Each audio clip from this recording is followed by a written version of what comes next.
Assalamualaikum warahmatullahi wabarakatuh. Oke, dalam sesi ini kita akan membahas tentang materi selanjutnya di kelas 10 di semester 1 tentang ikatan kimia. Dalam sesi ini, yang kita bahas sampai kepada ikatan ion atau pembentukan ikatan ionik. Oke, kenapa harus ada ikatan kimia? Kalau dianalogikan, dalam kehidupan sehari-hari, seorang individu tidak bisa hidup sendiri. Dalam mengerjakan apapun itu membutuhkan bantuan orang lain. Di sini ada kegiatan gotong royong. Jadi dimisalkan kalau ada kegiatan gotong royong atau pembangunan rumah, itu membutuhkan bantuan orang lain. Tidak bisa hanya dengan sendiri. Ini juga tentang kerja bakti. Jadi, eee, antara masyarakat itu harus saling bersatu, sama halnya juga dengan atom. Jadi, atom itu tidak bisa sendirian untuk hidup. Jadi atau membutuhkan, atom lain atau unsur lain untuk, agar unsur tersebut stabil. Nah, untuk masuk ke dalam ikatan kimia, kita harus memahami terlebih dahulu tentang struktur Lewis. Di sini, struktur Lewis itu menunjukkan jumlah elektron valensi yang ada di dalam suatu unsur. Misalnya di sini kita punya unsur H. Di sini unsur H unsur H dengan nomor atom 1 memiliki konfigurasi 1. Nah, karena memiliki konfigurasi 1, maka di sini bisa dapat kita ketahui bahwa elektron valensi dari H itu sama dengan 1. Karena memiliki elektron valensi 1, maka struktur Lewisnya menjadi seperti ini, di mana H memiliki, titik 1. Di sinilah yang menunjukkan, struktur Lewis dari atom H. Selanjutnya kita punya N. N di sini memiliki konfigurasi 2 dan 5. Kalau memiliki konfigurasi 2 dan 5, berarti memiliki, elektron valensi sebanyak 5 atau dia adalah golongan 5. Dari sini ya. Oke, karena dia memiliki elektron valensi 5, maka struktur Lewis untuk N itu memiliki, jumlah titik sebanyak 5, yang menunjukkan ada 5 elektron valensi. 1, 2, 3, 4, 5. Untuk penulisan titik, harus berdekatan dengan unsur yang memiliki elektron valensi tersebut. Jadi, boleh kita menggambarkan N juga seperti ini. Selain seperti ini bisa juga 1, 2, 3, 4, 5 boleh. Yang penting, titiknya itu berdekatan dengan unsur N-nya. Selanjutnya, O memiliki nomor atom 8, berarti atau konfigurasinya 2 dan 6, memiliki elektron valensi, sebanyak 6. Karena memiliki elektron valensi 6, berarti memiliki jumlah titik 6, 1, 2, 3, 4, 5, 6. Bisa juga kita buat seperti ini, 1, 2, 3, 4, 5, 6 juga boleh. Yang penting ada 6 titik di dekat dengan O. Selanjutnya kita punya Cl dengan nomor atom 17, berarti konfigurasinya 2, 8, dan 7. Kalau seperti itu berarti memiliki elektron valensi sebanyak 7. Berarti bisa gambarnya seperti ini, Cl dengan titik 2 di atas 2, 3, 4, 5, 6, 7.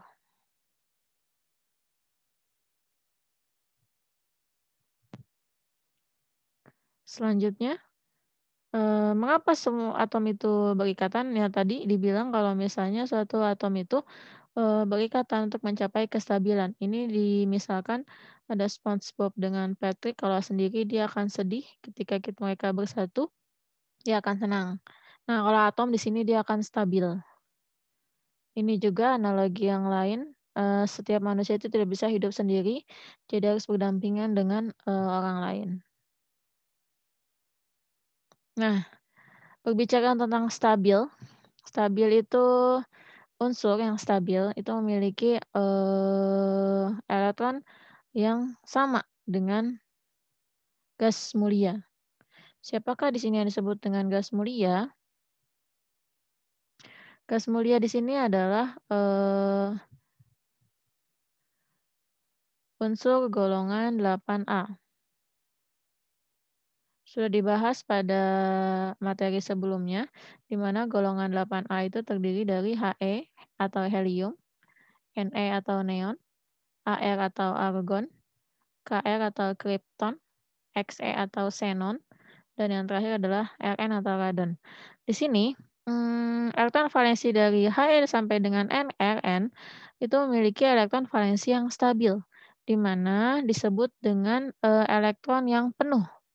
Kenapa disebut penuh? Dari Ne sampai ke Rn itu memiliki elektron valensi 8 atau elektron valensi maksimal. Inilah disebut dengan keadaan oktet. Ini disebutnya stabil. Nah, sedangkan He juga stabil dengan jumlah elektron valensi sebanyak 2 atau disebutnya dengan keadaan duplet. Jadi, suatu unsur dikatakan stabil apabila mencapai keadaan duplet atau oktet. Nah, semua unsur itu harus stabil. Akan tetapi, di sini ada kata-kata duplet dengan oktet. Nah, istilah duplet atau elektron valensi 2 atau stabil dengan elektron valensi 2 hanya berlaku kepada unsur He dan H saja. Sedangkan unsur yang lain itu harus mencapai oktet, yaitu elektron valensi 8 atau elektron valensi penuh. Selanjutnya, nah, cara suatu unsur untuk mencapai kestabilan itu dapat menggunakan 3 cara, yaitu yang pertama melepaskan elektron, yang kedua menangkap elektron, dan yang ketiga itu adalah membentuk ikatan. Sini kita akan bahas, tentang melepas dan menangkap elektronnya terlebih dahulu. Bagaimana cara suatu unsur dapat melepas atau menangkap elektron?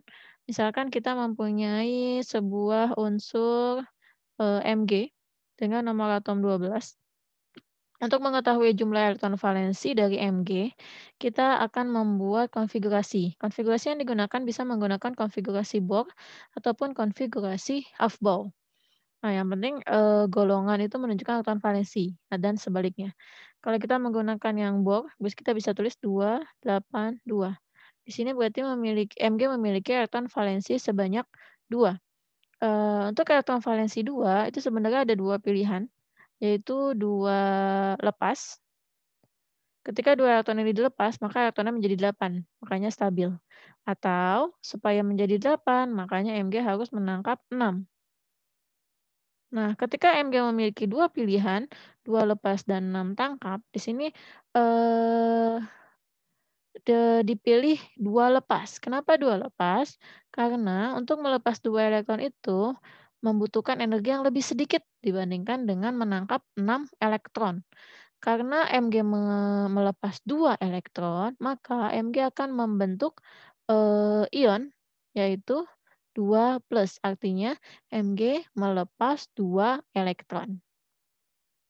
Nah, jadi kalau misalnya, cara mencapai kestabilan untuk Mg yaitu dengan cara melepas 2 elektron dan terbentuk, ion Mg 2+.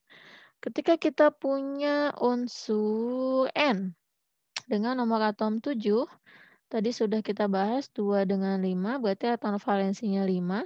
2 pilihannya adalah 5 tangkap, 5 lepas, atau 3 tangkap. Nah, ketika kita punya 2 pilihan ini, yang diambil adalah yang kecil tentunya untuk energi yang lebih sedikit.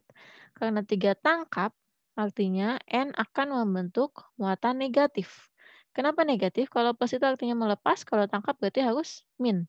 Karena dia menangkap 3, berarti di sini kita tuliskan N3-.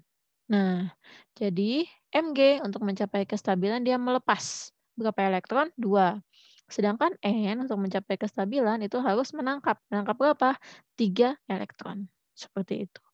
Nah, ketika, cara kestabilan itu membentuk ikatan antara, ion positif dengan ion negatif, itu akan membentuk suatu ikatan. Dan ada juga ikatan yang lainnya. Nah, ikatan ini yang akan dipelajari dalam Materinya adalah ikatan ion dan juga ikatan, kovalen.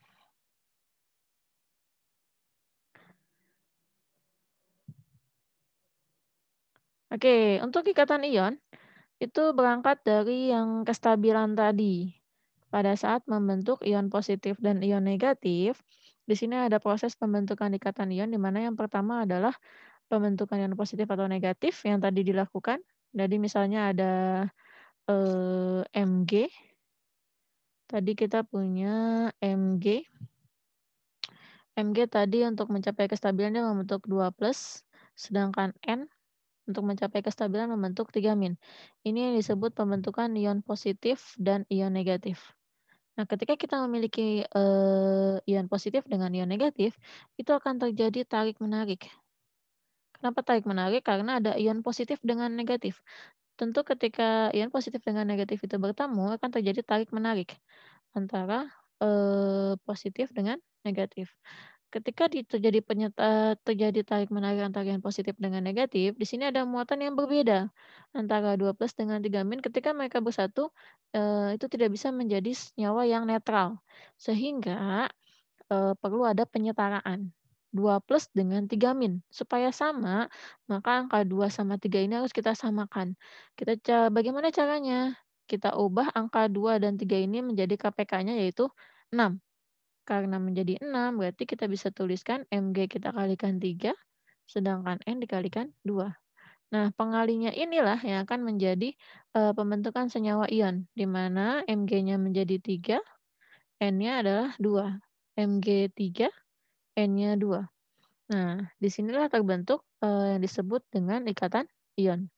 Mg3N2 merupakan salah satu senyawa ionik. Nah, ketika mereka sudah bersatu, inilah, disebut dengan senyawa ion yang memiliki ikatan ion.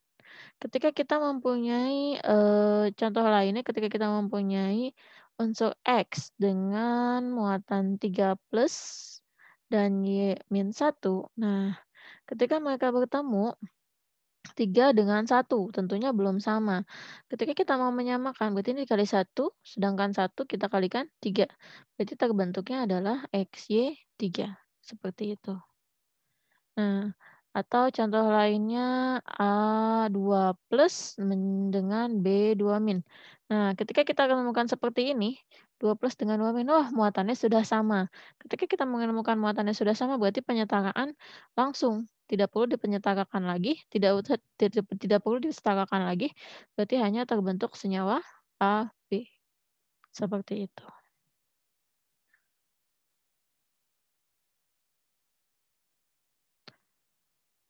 Oke, sekian sampai sini pembelajarannya. Terima kasih untuk perhatiannya. Kita akan melanjutkan kepada sesi selanjutnya, yaitu mengenai pembentukan ikatan kovalen. Terima kasih. Assalamualaikum warahmatullahi wabarakatuh.